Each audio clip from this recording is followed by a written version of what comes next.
Bonjour Stéphane. Oui, bonjour Jim et bonjour aux auditeurs de Radio Judaïka.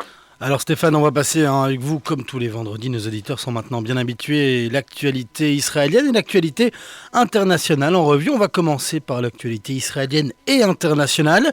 On va parler de la coopération entre Israël et l'Arabie Saoudite, une coopération qui s'intensifie ces derniers mois, cette dernière année, notamment avec la déclaration du ministre saoudien des Affaires étrangères, Abel Al-Jubeir, qui déclare que l'Arabie Saoudite a besoin de l'aide militaire israélienne pour battre les rebelles yéménites. Alors, tout d'abord, Stéphane, à quel point Israël est mêlé dans ce conflit au Yémen?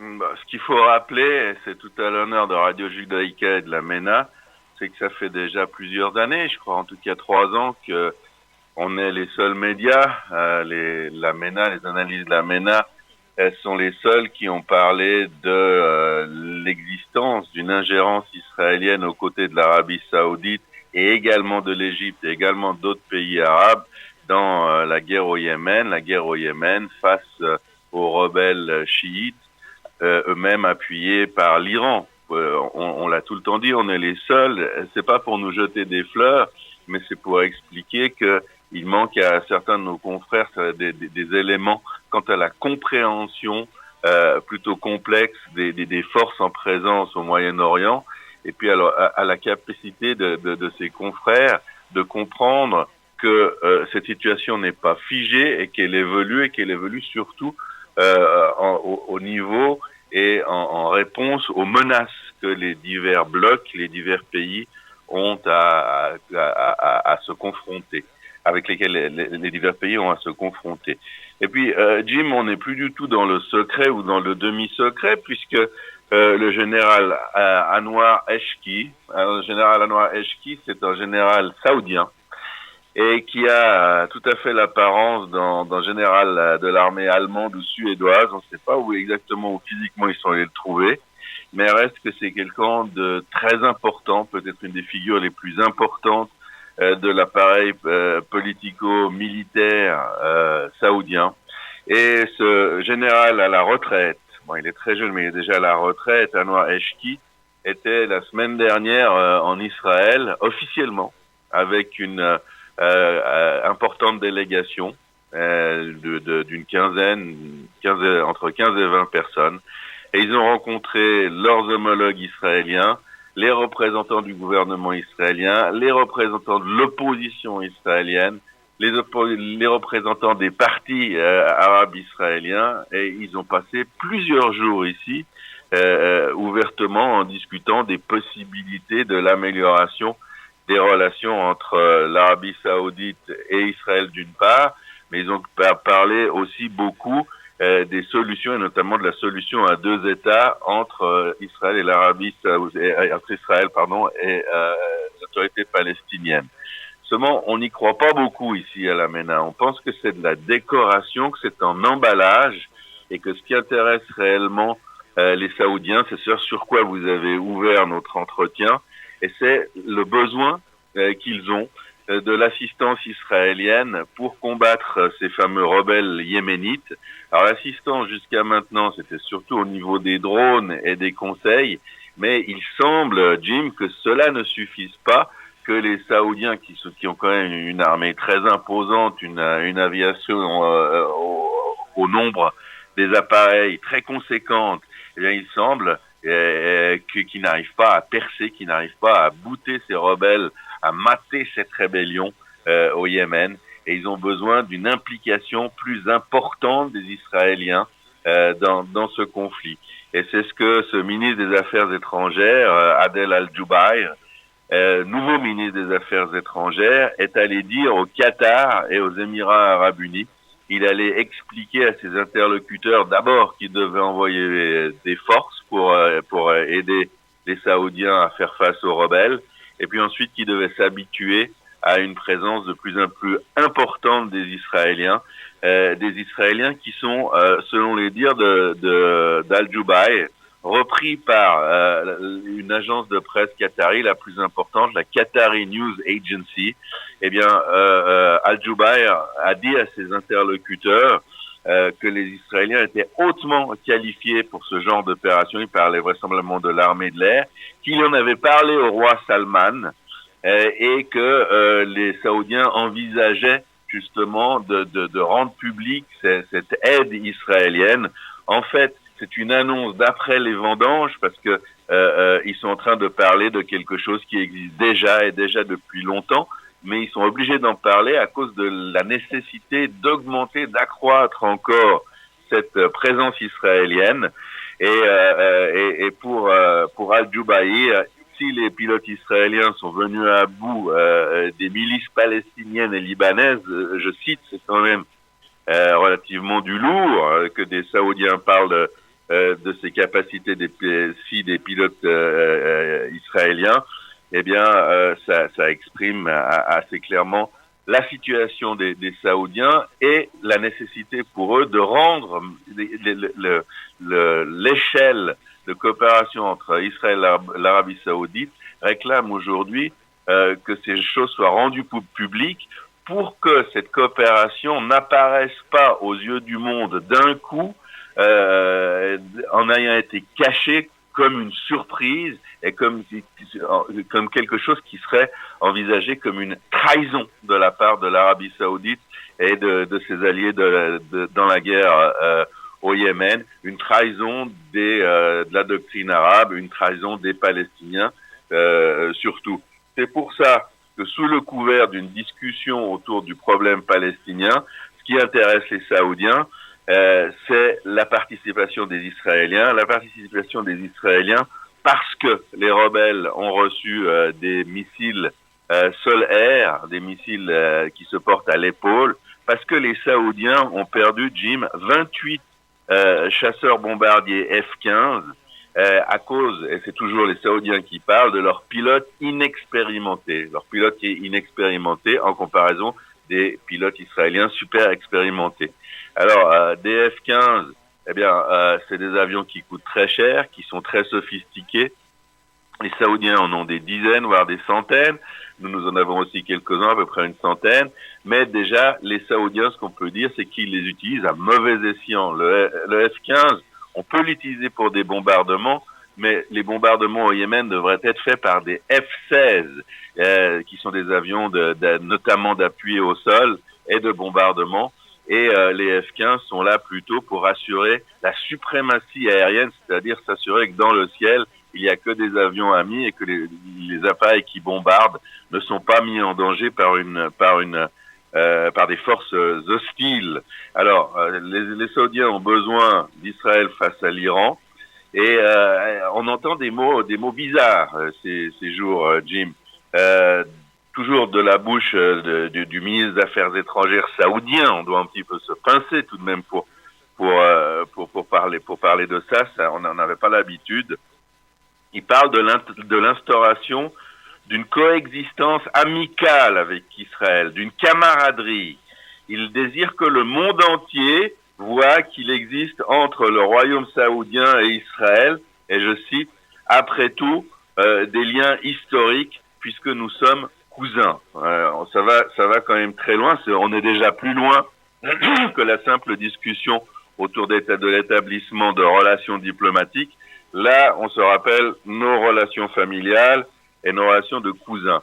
Alors, ce qui devrait inquiéter un petit peu, notamment M. Abbas et les autres dirigeants palestiniens, c'est que ce qui est en train de se tramer, c'est une affaire, un deal entre les Saoudiens, les États du Golfe et Israël. Et le deal, il n'est pas encore consommé, on n'en est pas encore au plan de détail, mais ça risque de se passer très très vite. C'est-à-dire que si des pilotes israéliens participent à la guerre contre le Yémen, les rebelles du Yémen plutôt, soutenus par les Iraniens, donc contre les Iraniens, eh bien, les choses iront très rapidement. En fait, les Saoudiens et les Émirats du Golfe se moquent royalement des Palestiniens. Ils les ont jamais beaucoup aimés d'ailleurs. Pour eux, c'est un élément de confusion et de discorde dans la région. Et l'offre qu'ils sont en train de faire aux Israéliens, c'est vous nous aidez massivement face à l'Iran et face au Yémen, et on va gommer le problème palestinien. D'abord, on va diminuer son importance dans le monde, on va arrêter d'en parler tout le temps et avec tous nos interlocuteurs. On va arrêter la pression diplomatique à l'ONU et dans les instances internationales. Et puis on va leur donner quelque chose, on va s'entendre. Israéliens, vous n'allez plus parler avec eux, on va parler à nouveau du plan de paix saoudien. Mais le plan de paix saoudien, il est à géométrie variable, puisqu'il est saoudien, puisqu'il a été proposé par un roi d'Arabie saoudite.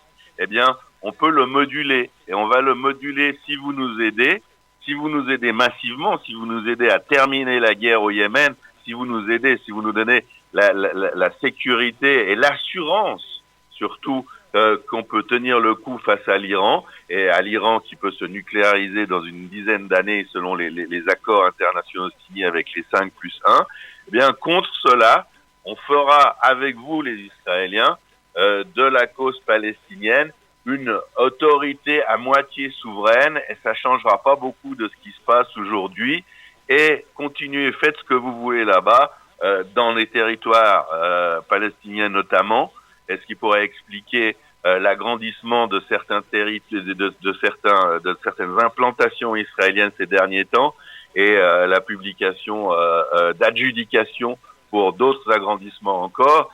Il semblerait, que M. Netanyahou ait un feu vert pour cette politique d'expansion des implantations, et ce feu vert, il ne peut pas l'avoir obtenu des Européens et certainement pas des Américains. Il l'a obligatoirement obtenu de ses voisins immédiats, ceux qui font la politique arabe, ceux qui décident de la politique internationale et de défense arabe, à commencer par les Saoudiens et les Égyptiens qui sont en bloc. Et à notre avis ici, c'est que sans le blanc-seing de ce bloc-ci, eh bien, Netanyahou ne se livrerait pas aussi librement qu'il le fait à l'extension des implantations. C'est très intéressant, c'est un changement de rapport de force et c'est le début de l'abandon par ces grands blocs arabes sunnites de la cause palestinienne telle qu'on l'a connue, en tout cas, Jim, jusqu'à maintenant. Mais Stéphane, on va continuer à se tenir informé sur la région. On verra ça avec vous tous les vendredis dans nos différentes éditions des journaux également. Stéphane, on va continuer. On va parler cette fois du secrétaire d'État américain John Kerry qui va rencontrer le président palestinien Mahmoud Abbas. Ce sera samedi à Paris. Les médias annoncent que ce serait pour poursuivre les discussions relatives à d'éventuelles avancées vers une solution à deux États. Ça, c'est ce qu'a annoncé le département d'État américain. Alors Stéphane, côté israélien, est-ce qu'on doit craindre cette rencontre entre Kerry et Abbas ? En fait, on n'est pas dans un autre sujet, c'est la continuation du sujet précédent. On la craint relativement parce qu'Obama est en train de terminer son mandat présidentiel, son deuxième, donc il se représente pas. On sait qu'il avait une posture générale globalement anti-israélienne, pas seulement anti-israélienne, également pro-iranienne.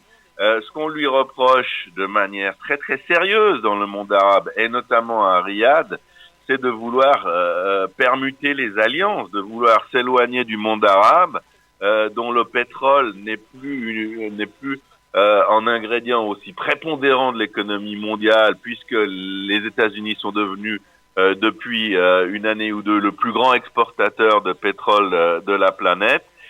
Donc les Américains sous Obama se sont dit, eh bien on a presque épuisé le filon arabe sunnite, si on peut utiliser cette expression, et puis on va tout miser sur l'Iran. Alors on en a énormément parlé à cette antenne, on a énormément parlé dans la MENA, c'est très étrange. D'abord c'est un pays de 70 millions et quelques d'habitants, c'est un pays qui a de grandes ressources dans le sous-sol mais qui est plutôt pauvre, et puis le monde arabe est quand même beaucoup plus riche, beaucoup plus puissant, et le monde arabe ne hait pas, en tout cas pas de la même manière, les Américains, les Occidentaux, les non-musulmans que l'État chiite iranien. Donc les Saoudiens, les Égyptiens, les autres pays sunnites acceptent très mal, Jim, ce changement d'orientation, et c'est ce qui explique, ou plutôt qui est expliqué par la politique suivie par Obama. Et puis maintenant Obama qui arrive donc, ce qu'on appelle en canard boiteux en termes politiques américains, c'est en président qui, plus on approche des élections de novembre, moins il aura à dire, moins il aura la possibilité de prendre des décisions politiques importantes. Il est déjà en train d'expédier les affaires courantes, si on peut l'exprimer ainsi. C'est clair que s'il y avait une immense crise, il redeviendrait en président actif. Mais pour le moment, son job principal, c'est de soutenir Hillary Clinton dans son programme électoral. Donc, Obama, toujours plus ou moins anti-israélien, toujours pro-musulman.